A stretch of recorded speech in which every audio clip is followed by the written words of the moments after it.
자외선이 피부 안쪽으로 들어가면은 그 피부에 굉장히 많은 손상을 주게 돼요. 피부 결 자체도 안 좋아질 수 있고, 그 다음에 피부가 탈 수도 있고, 기존에 갖고 있었던 색소를 굉장히 더 크게 자극하게 됩니다. 여름철이 되면은 굉장히 확 또 색소가 올라오고 이런 경우도 되게 많죠.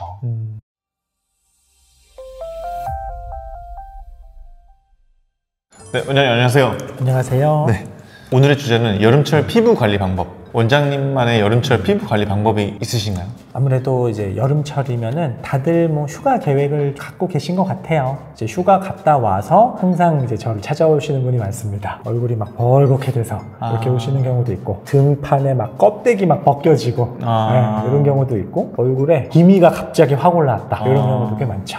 여름철에 여러 가지 또 이런 이슈들이 있기 때문에 어떻게 관리해야 되는지 오늘 또 전체적으로 알려드리도록 하겠습니다. 여름은 약간 습하고 또 땀도 많이 나잖아요. 그죠.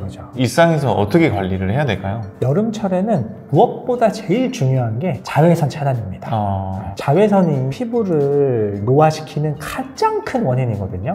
피부 노화 원인의 거의 70%를 차지하는 게 이 광노화라고 하죠. 자외선이 피부 안쪽으로 들어가면은 그 피부에 굉장히 많은 손상을 주게 돼요. 피부 결 자체도 안 좋아질 수 있고, 그 다음에 피부가 탈 수도 있고, 기존에 갖고 있었던 색소를 굉장히 더 크게 자극하게 됩니다. 여름철이 되면은 굉장히 확 또 색소가 올라오고 이런 경우도 되게 많죠. 항상 자외선 차단제를 꼭 반드시 잘 써야 된다는 거, 이게 보통 여름철에는 제일 중요한 부분입니다. 혹시 여름철 자외선하고 겨울철 자외선하고 좀 다른가요? 하루에 내리쬐는 자외선의 양이 사실 계절별로 차이가 되게 많이 나는 편이죠. 우리나라의 경우는 특히나 그렇기 때문에 봄부터 자외선 지수가 차곡차곡 올라가기 시작합니다. 이제 봄에는 사실 그렇게 막 많이 덥지 않아가지고 자외선에 대해서 크게 신경을 잘 안 쓰기도 해요. 근데 이때부터 이미 자외선 지수는 점점 올라가기 시작합니다. 아직 완전히 더워지기 전이라도 이제 자외선 차단을 확실하게 더 해야 되는 이런 시즌이 되어가는 거죠. 그러면 해가 떠 있는 기간이 더 길다는 얘기인가요? 자외선이 많다는 얘기는? 해가 떠 있는 기간도 길고, 여름철이 더 해가 더 높이 떠 있죠, 정중앙에. 그래서 이 내리쬐는 일조량도 훨씬 더 많습니다. 그렇기 때문에 자외선 지수 자체도 차이가 되게 커요. 호주 같은 데는 정말로 자외선이 강하죠. 피부암 발병률이 한국의 몇 배 이상입니다. 그렇기 때문에 이런 정말 질환적인 목적에서도 꼭 자외선 차단을 하는 게 중요합니다. 제가 원리를 너무 좋아해서 자외선 양이 많아지는 이유가 그 23.5도 기울어져서. 그렇죠. 그 다음에 공전하다가 이제 하절기 때. 그렇죠. 열심히 했죠, 공부. 중학교 때 지구가 수였습니다, 수. 그 의사 선생님 앞에서 제가 죄송합니다.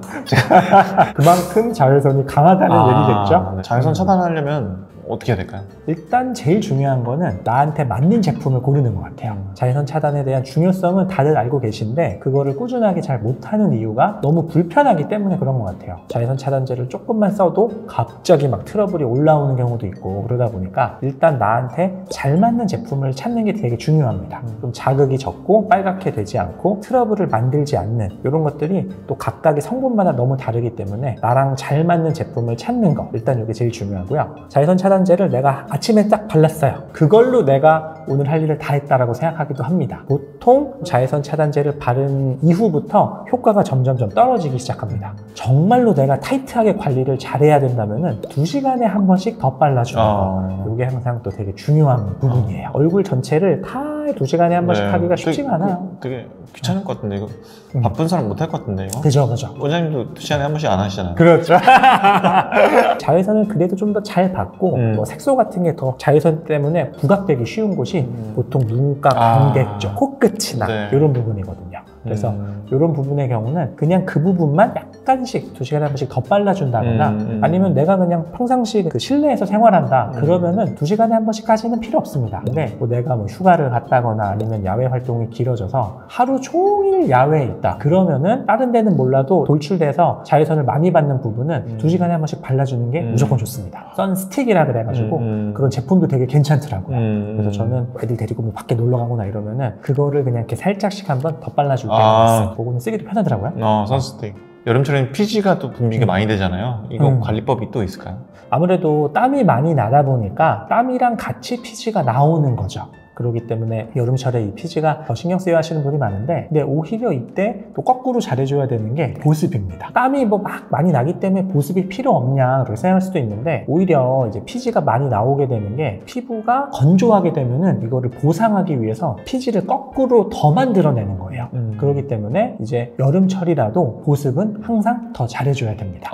저는 몰랐어요. 보습이 많이 되니까 유분이 많이 나오는 줄 알았는데 아닌 거네요? 그죠. 저 같은 경우도 얼굴에 뭐 바르는 게 이렇게 많이 좋아하진 않아요. 그래서 오히려 여름철에 아니 뭐 땀도 나고 그럴 건데 네, 뭐 그러니까요. 왜 보습이냐. 네. 그래서 그냥 뭐 가는데 점심때쯤 되면은 이마에 개기름이 번들번들하죠. 보습을 조금 해주고 그러면은 그렇게까지 막 번들거리거나 그러지 않거든요. 오히려 이게 피부에 아무것도 보습이 안 돼 있으니까 이거를 보상하기 위해서 오히려 더 막 피지를 만들어내는 겁니다. 그렇기 때문에 보습을 더 잘해줘야 됩니다. 원장님 그럼 스킨 로션은 잘 바르시나요? 사실 제가 피부를 다루는 사람으로서 관리를 이렇게 잘 해야 되지만 남자이기 때문에 안 되더라고요. 딱히 뭐 제일 좋은 제품이다라는 거는 없는 것 같아요. 그래서 저는 그냥 한 가지 로션만 쓰고 그 위에 자외선 차단제를 약간씩 쓰는 거.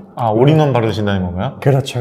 아주 좋은 제품이라는 거는 사실 없고 나한테 잘 맞는 거를 꾸준하게 정확하게 지속적으로 쓴다는 거. 그게 제일 중요한 부분이고 그때 자외선 차단제를 꼭 잊으면 안 된다는 거. 훨씬 더 피부 관리를 잘할 수 있는 방법입니다. 혹시 세수는 여름철이니까 자주 하는 게 좋나요? 아주 막 자주 하거나 뭐 그럴 필요까지는 없는데, 얼굴에 노폐물이 쌓인 거를 그대로 방치한다, 그거는 안 되죠. 얼굴에 뭔가 노폐물이 쌓였다면은 그거를 충분하게 잘 클렌징 해주고 잘 세안을 해주는 거는 중요합니다. 근데 그 과정에서 내 피부에 막 무리가 갈 정도로 막 엄청 빡빡하고 막 빨갛게 될 정도로 하고 그거는 당연히 좋지 않습니다. 세안도 그렇게 자주 할 필요까지는 없고 노폐물을 잘 제거할 정도면은 충분합니다. 얼굴에 있는 노폐물들이 모공을 막지 않게끔 잘 노폐물을 정리해주고 잘 정돈해주고 이런 세안은 굉장히 중요한데, 강박적으로 막 수시로 해야 되거나 그럴 필요까지는 없죠. 정확하게 노폐물들이 잘 정리가 되고 세안이 됐다 그러면은 괜찮습니다. 또 보습이랑 자외선 차단도 잘 해야겠죠.